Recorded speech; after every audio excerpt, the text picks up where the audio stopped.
Alhamdulillah, kita bertemu lagi dalam siri penjelasan buku saya Wahai Ibu, Wahai Ayah, dan kita sekarang berada dalam bab berbuat baik kepada ibu bapa setelah mereka meninggal dunia. Tuan-tuan dan puan-puan yang dirahmati Allah, sebelum ini kita telah mengkaji, kita telah mentadabbur ayat-ayat Quran dan hadis-hadis Rasulullah sallallahu alaihi wasallam yang menganjurkan kita berbuat baik kepada ibu bapa. Dalil-dalil tersebut bersifat umum, bererti ia merangkumi berbuat baik kepada mereka baik ketika masih hidup mahupun setelah meninggal dunia. Dan apabila mereka meninggal dunia, terdapat juga ayat-ayat Quran dan hadis-hadis yang menerangkan apa yang boleh kita lakukan, apa yang patut kita lakukan dalam rangka berbuat baik kepada mereka setelah meninggal dunia. Jadi, ayuh kita berbuat baik berdasarkan dalil-dalil tersebut, bukan berdasarkan kebiasaan masyarakat kita. Sebelum ini, saya telah terangkan perkara pertama yang boleh kita lakukan, iaitu membantu dalam urusan jenazah. Dalam urusan jenazah, ibu atau ayah kita yang telah meninggal dunia. Sebelum membantu, sudah tentu kita perlukan ilmu, maka siap sediakan ilmu tentang pengurusan jenazah. Daripada saat meninggal dunia, bahkan mungkin sebelum tu, daripada saat mereka sudah nazak ataupun sakit tenat, sehingga dah telah meninggal dunia, sehingga setelah dikebumikan.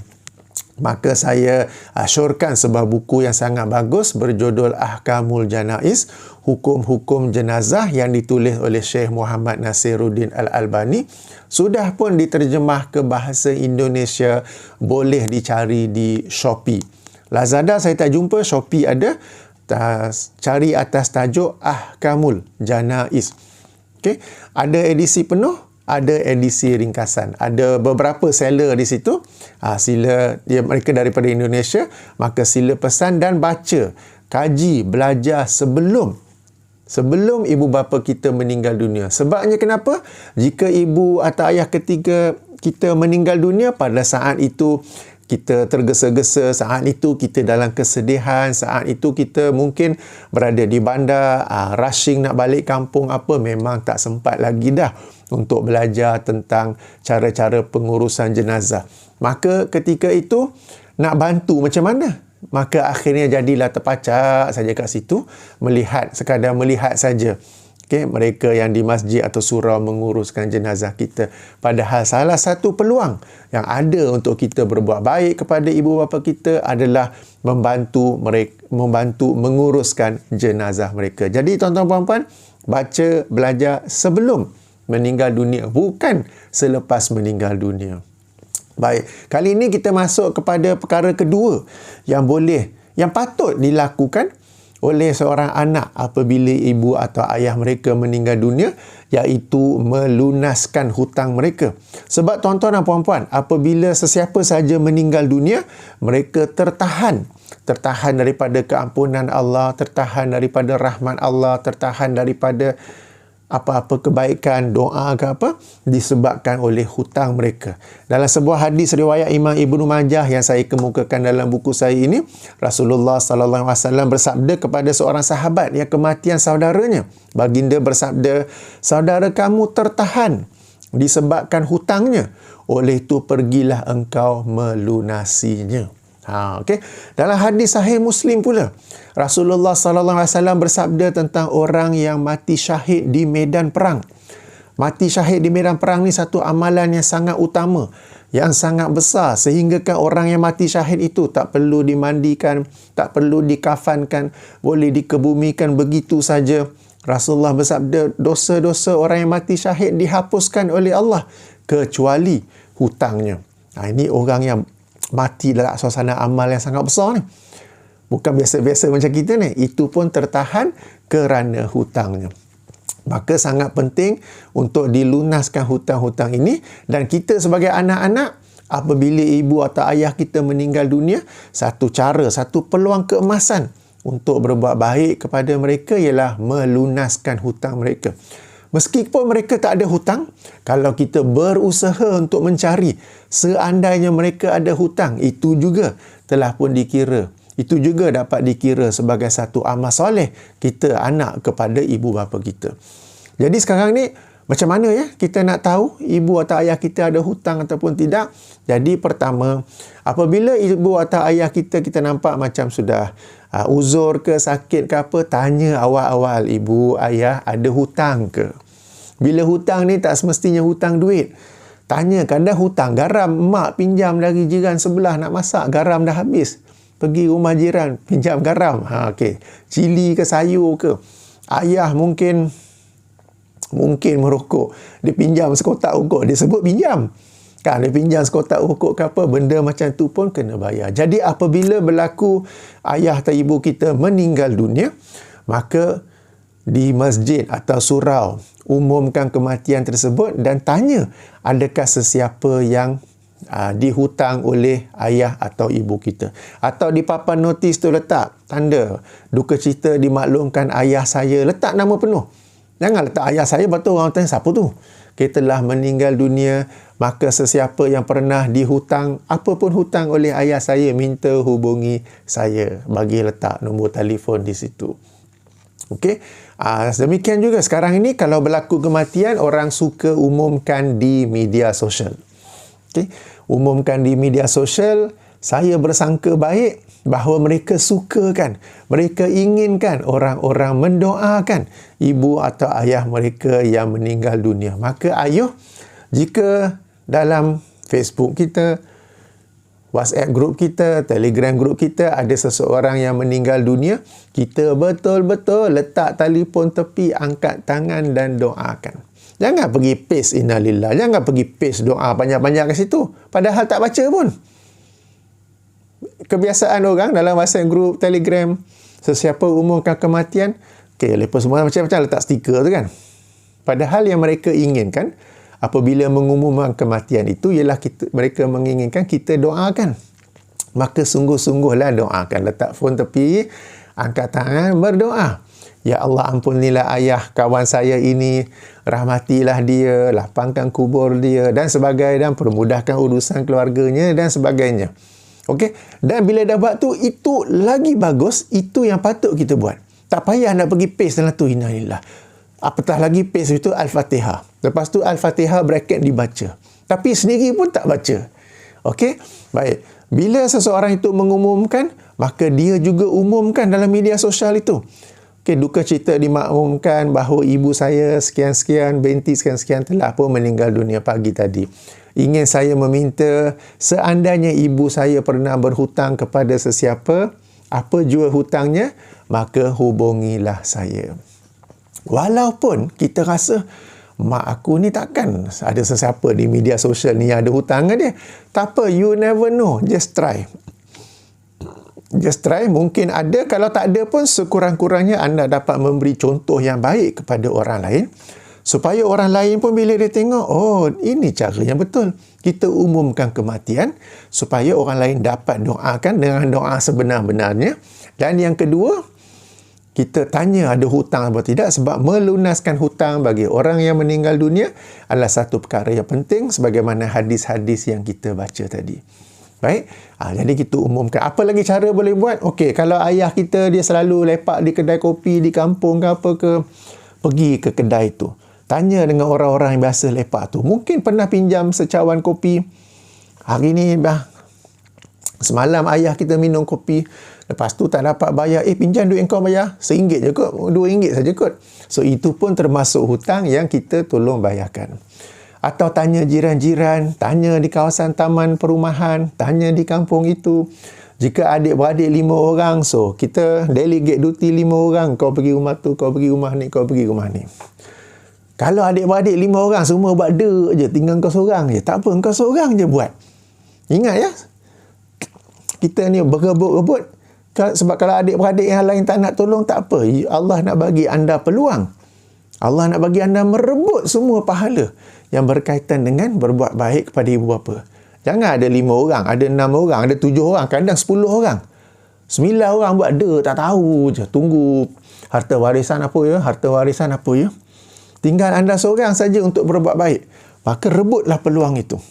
Okay. Jalan semua rumah tanya, mak saya ada hutang ke, ada hutang garam ke, hutang cili ke, hutang main apa game ke apa ke kan. Okay. Tanya, itu caranya ya.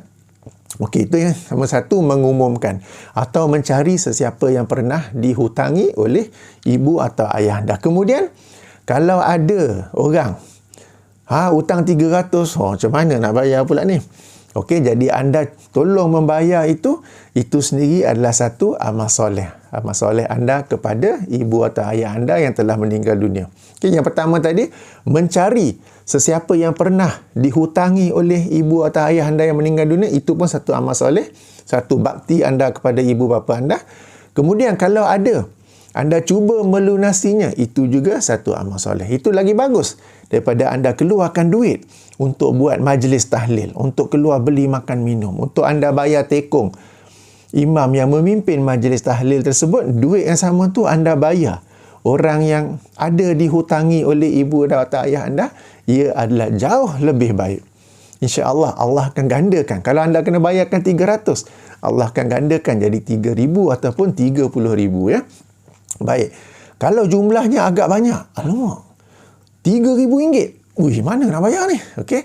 Cuba buat kutipan. Kalau macam tadilah, kadang-kadang adik-beradik 10 orang semua buat dek, tak kisah saya pun. Okey. Jadi, sebelum diagihkan harta faraid, okey, sebelum dikira harta faraid ibu atau ayah meninggal dunia, hendaklah tolak dahulu jumlah hutang yang ada di dalamnya.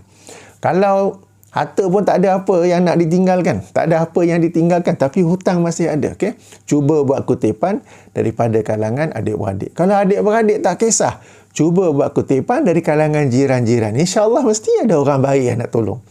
Jika tak ada juga, jumpalah orang tu, kata saya dah cuba, adik-beradik tak nak bayar, saya sendiri tak mampu, dah cuba nak buat kutipan di kalangan jiran-jiran, tak ada yang nak bayar. Tanya dekat masjid yang setiap hari Jumaat, kutipan Jumaat, setiap hari Sabtu tulis kat whiteboard berpuluh-puluh ribu kutipan. Tanya boleh tak tolong, tak nak juga tolong, katakanlah tak nak tolong, minta tolong, maafkanlah saja hutang itu, tak payah kira boleh atau tidak. Okey, jadi insya-Allah kalau kita berusaha, Allah akan buka ruang di mana kita boleh tolong. Kita boleh tolong lunaskan hutang ibu atau ayah kita. Yang penting ada effort. Dan effort kita itu adalah salah satu cara kita berbuat baik kepada ibu atau ayah yang telah pun meninggal dunia. Effort, kemudian kalau memang ada hutang, kita cuba untuk melunasinya. Kalau kita sendiri tak mampu, cuba tanya apa semua tu. Dan insya-Allah boleh, dan paling-paling pun kita boleh minta kepada orang itu untuk cuba maafkan, cuba batalkanlah, cancel lah hutang tu, tak payah kira boleh ke. Saya dah cuba, dah tak ada orang tolong bayar. Saya sendiri ni pun tak ada duit nak bayar hutang 3,000 tu. Okey. Yang ini sebagai contoh. Satu poin penting ya, bila kita bincang tentang perkara ini, anda sendiri sebagai anak-anak, bila sebut anak ni bukan umur 10 tahun, 15 tahun, 5 tahun tak. Anda sendiri. Sebab anda sendiri, anda sendiri, jika ada hutang, bagi tahu kepada ahli keluarga. Alah, malulah nak bagi tahu hutang kredit kad I 10,000. Hutang rumah, hutang kereta, hutang ni, bagi tahu. Supaya seandainya anda meninggal dunia, ahli keluarga anda tahu apa hutang yang patut mereka lunaskan.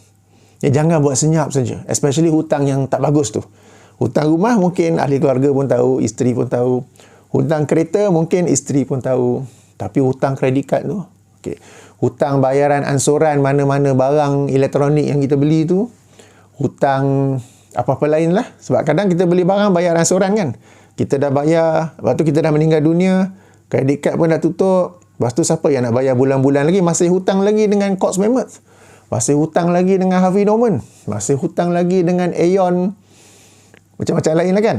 Jadi perkara-perkara itu, bagi tahu ahli keluarga. Supaya seandainya anda, sebab kita ni dengan malaikat maut bukan ada appointment tau. Malaikat maut boleh datang pada bila-bila masa, termasuklah diri saya ini. Maka bagi tahu kepada ahli keluarga, awal-awal, apakah hutang anda? Apakah kredit kad anda? Alah, malu lah nak bagi tahu teruk hutang ni.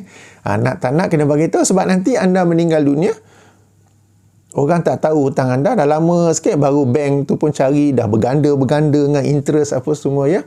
Ya, jadi di sini ada juga pengajaran di samping kita bantu melunaskan hutang ibu bapa yang telah meninggal dunia, kita juga bagi tahu kepada ahli keluarga hutang kita sendiri seandainya kita ni meninggal dunia tanpa sempat kita nak bayarkan hutang itu terlebih dahulu, ya.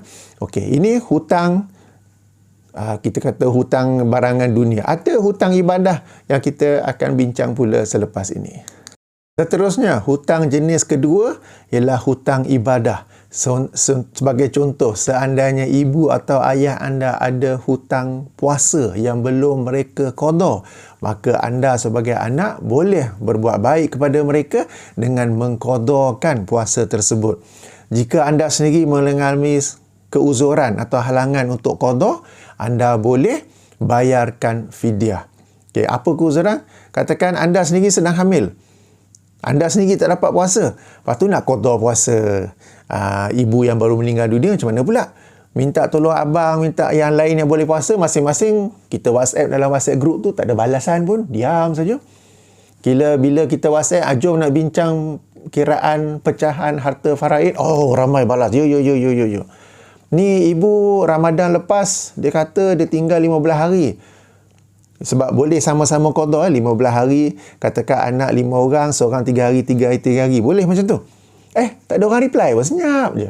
Tak apa, anda yang qada. Tetapi kalau anda sendiri ada halangan untuk qada, katakan sedang hamil ataupun sedang menyusukan anak, maka alternatif lain ialah boleh bayar fidyah. Bayar fidyah tu macam mana kira? Okey, tak payah duk kira susah-susah. Bayar fidyah ni kita bagi orang makan. Apa kadar purata di tempat anda? Macam di tempat saya, purata RM10. Okey, ibu tinggalkan puasa 15 hari. Kali 15 kali 10, RM150. Kita bagi makan orang yang dengan nilainya RM150. Kita cari saja mana-mana rumah anak yatim ke, rumah orang tua ke, ataupun pergi kedai restoran yang anda kenal dekat rumah anda tu, yang anda percayai tuan punya tu, kata saya nak bayar fidyah untuk ibu saya, untuk ayah saya yang telah meninggal dunia. Kalau anda nampak ada orang miskin bagi makan restoran anda, bila nak bayar, kata free. Tapi masuk buku rekod saya, cukupkan 15 orang. Itu cara boleh juga tu. Sebab katakan dekat rumah anda ada restoran mamak, tapi bos dia anda kenal, orang yang amanah, orang yang jujur. Cerita masalah anda, bukan masalah, cerita situasi anda nak bayar fidyah bagi pihak ayah anda, bagi pihak ibu yang baru meninggal dunia. Sama nilai dengan 15 orang makan. Jadi kalau kita tengok ada orang miskin mari makan, nampak susah, dia nak bayar, jangan bayar, tapi masuk buku rekod, nanti bagi saya bayarkan untuk 15 orang. So mungkin dalam masa sebulan tu cukuplah ke 15 orang. Itu caranya, ya. Demikian juga kalau macam ada nazar puasa, nazar haji. Kalau dalam buku ibu dan ayah saya ni, saya letakkan sebuah hadis, ya. Sebuah hadis bahawa seorang wanita daripada Juhainah datang menemui Nabi SAW dan berkata, sesungguhnya ibuku bernazar untuk melaksanakan haji, akan tetapi dia tidak sempat melaksanakan haji tersebut sehingga dia meninggal dunia. Apakah boleh aku melaksanakan haji tersebut untuknya, bagi pihaknya? Rasulullah menjawab, ya, hajikanlah dia. Apa pandangan kamu? Jika ibu kamu memiliki hutang, adakah kamu juga akan melunasinya? Ya, kita akan lunasinya sebagaimana kita sebut tadi kan. Okey, lunaskanlah untuk Allah, kerana hutang kepada Allah adalah lebih berhak untuk dilunasi. Okey, hadis riwayat Imam Al-Bukhari. Jadi ini perkara yang boleh kita lakukan dalam rangka berbuat baik kepada ibu bapa setelah mereka meninggal dunia. Okey, bukan saja haji nazar, katakan ibu ayah anda tak sempat nak buat haji, dah daftar dah kan, tapi kota tawaf haji dah lama lagi. Okey, ataupun atas sebab-sebab lain kita boleh. Kalau kita sendiri sebelum nak buat haji untuk ibu atau ayah, syarat pertama ialah kita sendiri telah membuat. Kemudian kita boleh buat badal haji disebut. Okey, kalau kita nak wakilkan kepada orang lain, sangat penting. Kalau anda nak wakilkan kepada orang lain, pastikan orang itu buat haji tersebut hanya untuk ayah atau ibu anda. Sebab sekarang ini yang badal haji, badal umrah ni pun jadi bisnes. 1,500 orang. Tapi dia bawa senarai 20 orang. Masa dia nak start buat haji atau start nak buat umrah tu, dia baca inilah umrah untuk aku, ahli keluarga aku, dan kemudiannya nama sekian. Okey, jadi kalau anda nak wakilkan orang lain buatkan haji, pastikan dia buat untuk anda ataupun ayah anda seorang saja, ibu anda seorang saja, dan orang itu sendiri telah pun buat haji. Yang ini penting. Sebab sekarang ni benda ni menjadi bisnes. Orang tu kita kata, ya boleh, tapi dia sendiri buat dengan 10, 20, 30, 40 nama. Jadi dia seorang yang buat haji tu, tapi dia buat untuk 40 orang. Macam mana tu? Ini macam kita punya style lah ni. Bila nak puasa 2 dalam 1, 3 dalam 1. Ini orang tu dia nak buat haji 40 dalam 1, 30 dalam 1. So, kalau kita lihat rate dia nak buatkan badal haji itu murah, maknanya dia buat banyak-banyak orang sekali. Kadang-kadang dia kata mungkin dia suruh student yang sedang mengaji, yang sedang belajar di Saudi tu, yang sedang belajar di Madinah, di Riyadh yang buatkan. Saya tanya kawan saya yang belajar di sana, berapa rate? Dia kata campur-campur semua nak juga 3,000. Mana boleh 1,000, mana boleh 900. Sebab ada travel apa-apa semua tu kan. Jadi tanya terlebih dahulu. Pastikan seorang. Dan kalau anda sebut saya nak anda buat untuk ayah seorang saja. Tiba-tiba harga yang 900 tu boleh naik jadi RM9,000. Okey. Jadi ini perkara yang anda perlu perhatikan. Baik, sebagai ringkasan kesimpulan kita ini, perkara kedua untuk berbuat baik kepada ibu bapa setelah mereka meninggal dunia ialah melunasi hutang mereka. Pertama, hutang dalam perkara-perkara dunia, baik hutang duit, hutang garam, hutang cili, hutang minum kopi, hutang sekotak rokok ke apa ke. Okey, lunaskan dengan cara berusaha mencari sesiapa ada hutang ke, sesiapa yang pernah dihutangkan ke, dan berusaha untuk membayarnya. Jika tak dapat bayar, cuba mencari jalan-jalan. Tak boleh juga, cuba minta orang itu memaafkan. Hutang kedua ialah hutang ibadah seperti puasa, seperti haji. Okey, yang ini pun boleh. Kalau puasa macam saya sebut tadi, kalau tak dapat puasa, kita boleh bayarkan fidyah. Kalau haji, pastikan kalau kita yang nak buat, kita sendiri telah buat haji, kemudian baru buat kepada ibu atau ayah kita. Kalau nak wakilkan kepada orang lain, pastikan orang itu pun telah buat haji dan dia buat haji untuk ayah atau ibu anda seorang saja. Jangan ramai-ramai macam tu. Baik, jadi ini antara apa yang kita boleh lakukan dalam rangka berbuat baik kepada ibu bapa. Pastikan kita buat betul-betul. InsyaAllah ia akan bermanfaat menjadi satu amal saleh kepada kita dan juga kepada ibu dan ayah yang telah pun meninggal dunia. Baik, subhanakallahumma wa bihamdika asyhadu an la ilaha illa anta astaghfiruka wa atubu ilaika. Assalamualaikum warahmatullahi wabarakatuh.